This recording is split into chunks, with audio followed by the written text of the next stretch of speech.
Consommer de la testostérone, c'est légal, à certaines conditions. Quoi de neuf, docteur? Salut, c'est Tim, étudiant en doctorat en sciences du sport. Aujourd'hui, on va parler de testostérone.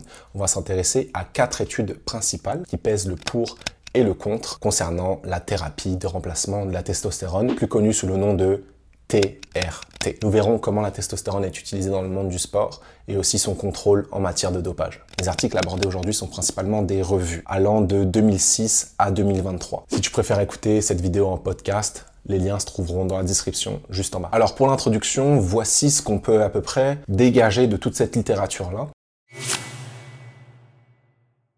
On voit que la TRT est prescrite et utilisée dans un contexte bien précis, celui de l'hypogonadisme. L'hypogonadisme est un dysfonctionnement que l'on va retrouver chez l'homme de plus de 30 ans, décrite grossièrement par une dysfonction des testicules, ou un trouble de l'axe hypothalamo-hypophysaire situé dans le cerveau. Cet axe hypothalamo-hypophysaire est responsable de la gestion d'ailleurs d'un tas d'hormones. Ce que l'on comprend de ces articles, c'est que cette dysfonction occasionne finalement une diminution de la production endogène, donc par l'organisme, de testostérone à des valeurs inférieures à 300 nanogrammes par décilitre. Tout ceci va entraîner une cascade de réactions et ces réactions vont être aussi néfastes les unes que les autres. On parle de diminution de la libido, d'infertilité, de dépression, mais surtout d'une diminution de la masse musculaire et de la masse osseuse. Si tu souffres d'hypogonadisme, c'est alors une des conditions pour lesquelles il sera légal de recevoir un traitement de testostérone afin de retrouver tes concentrations de base. Il faut savoir que l'Agence mondiale du dopage considère la testostérone comme une substance interdite classée dans la catégorie des stéroïdes anabolisants androgènes.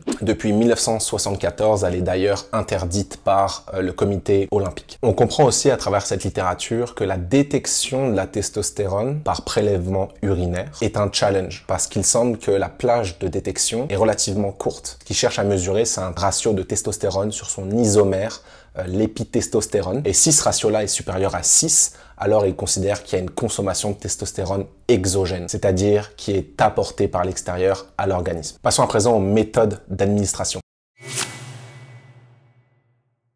Les études nous rapportent différentes méthodes d'utilisation, notamment avec des suppléments oraux. Donc on parle de comprimés. Mais il semblerait qu'ils sont inefficaces. Pourquoi? Parce qu'on a une absorption qui est très faible au niveau intestinal de la testostérone. On retrouve aussi la testostérone buccale, donc par gomme, et nasale, qui permettent un relâchement progressif et directement dans la circulation sans passer par le foie. Et donc il semblerait que ça permette une biodisponibilité très intéressante. Puis ensuite on retrouve les méthodes les plus couramment utilisées avec la testostérone intramusculaire ou subcutanée. On va parler à présent des bénéfices de la TRT. Les bénéfices qui ressortent sont augmentation de l'énergie, augmentation du bien-être, augmentation de la cognition, des fonctions sexuelles, donc la libido, augmentation de la masse musculaire, diminution de la masse grasse, augmentation de la force, de la densité minérale osseuse et de la santé cardiovasculaire. Pourquoi santé cardiovasculaire? Ça semble bizarre, mais en fait, il y a une augmentation de l'érythropoïèse qui est simplement en fait la production de globules rouges. Puis tout ce que je viens de vous dire là, ce sont des bénéfices que l'on observe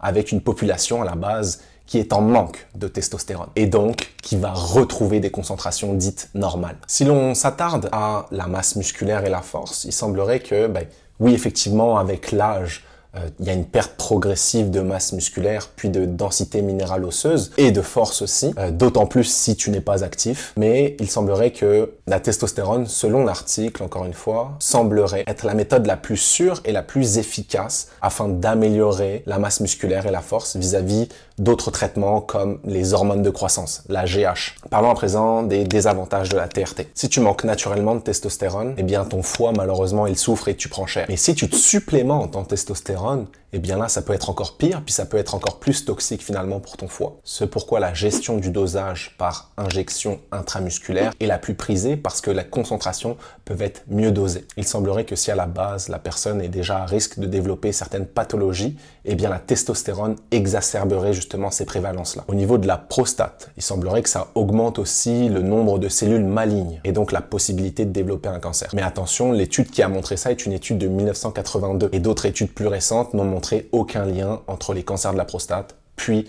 la consommation de testostérone. Ce que la littérature nous dit, c'est que finalement, il manque énormément d'études dites longitudinales, c'est-à-dire qui étudient des personnes sur une très longue durée, afin justement de pouvoir voir s'il y a des liens de cause à effet entre la testostérone puis les cancers. Dans les désavantages, on retrouve aussi l'hypertension et l'augmentation de la viscosité du sang, pouvant entraîner thrombose et infarctus. L'utilisation de la testostérone synthétique pourrait augmenter les risques de remodelage ventriculaire du cœur et donc entraîner la mort subite. Encore une fois, il manque d'études longitudinales afin d'assurer que les dommages cardiovasculaires sont causés par la TRT. La littérature nous indique aussi que si l'individu n'a pas de problème de taux de testostérone à la base et qu'il consomme, qu'il implémente une thérapie de remplacement de la testostérone, eh bien c'est pas approprié si finalement il veut concevoir des enfants. Car la testostérone exogène va venir supprimer son axe HPT, donc hypothalamo-hypophyso-thyroïdien. Avant de passer aux résultats puis aux conclusions des meilleures études que j'ai pu trouver dans la littérature, n'oublie pas de t'abonner à la chaîne, d'activer les notifications afin de manquer aucune des prochaines vidéos et toujours pouvoir garder un coup d'avance dans tes connaissances scientifiques.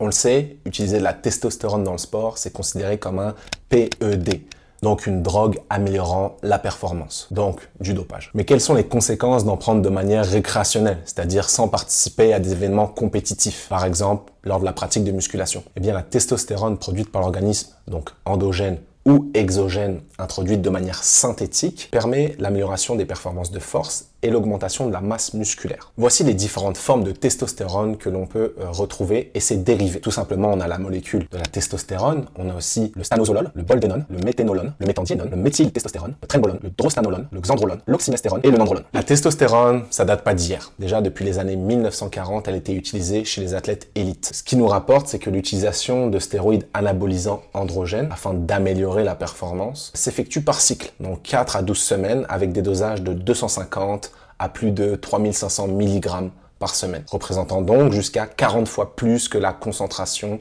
normale de testostérone produite par un individu. Particulièrement pour l'usage de la molécule testostérone, les effets secondaires apportés vont être l'agressivité, l'euphorie, la confusion, troubles du sommeil, l'anxiété, hallucinations. Ça donne envie.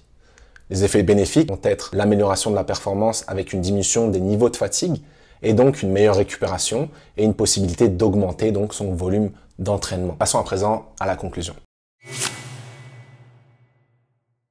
La problématique majeure dans ce genre de thématique, c'est le manque d'études sur le long terme. On le sait, à partir de la trentaine, chez les hommes, il y a une diminution progressive des concentrations de testostérone. Et c'est à la mi-cinquantaine que le taux de diminution est le plus important. Puis la diminution du taux de testostérone n'est dans ce cas-là absolument pas reliée à une pathologie X. On parle bien du processus de vieillissement normal d'un individu. Ce dernier n'a alors pas besoin de la thérapie de remplacement de testostérone. Il y a énormément de bénéfices de la TRT lorsque l'on souffre d'hypogonadisme. Mais même pour ce type de population, eh bien les effets négatifs sont quand même présents. Alors lorsque l'individu est en santé puis qu'il décide de s'implémenter avec de la testostérone, eh bien les résultats négatifs vont de pair. Oui, les effets positifs d'obtenir une masse musculaire plus importante puis une force plus importante seront présents. En revanche, nous ne pouvons pas désélectionner les effets négatifs. Et donc les effets néfastes pourraient venir en conséquence. Alors, masse musculaire, oui. Force, oui. Perdre 20 ans d'espérance de vie, peut-être pas. Avant de conclure cette vidéo, tu connais la chanson et les boutons sur lesquels appuyer afin que je puisse continuer à faire ce type de contenu. Si tu as des idées qui te viennent à l'esprit pour d'autres thématiques, n'hésite pas à me les mettre en commentaire. Pose tes questions et partage tes propres expériences sur la thématique. Merci d'avoir regardé cette vidéo et on se retrouve très vite pour parler de sciences du sport. La science évolue vite, te laisse pas dépasser.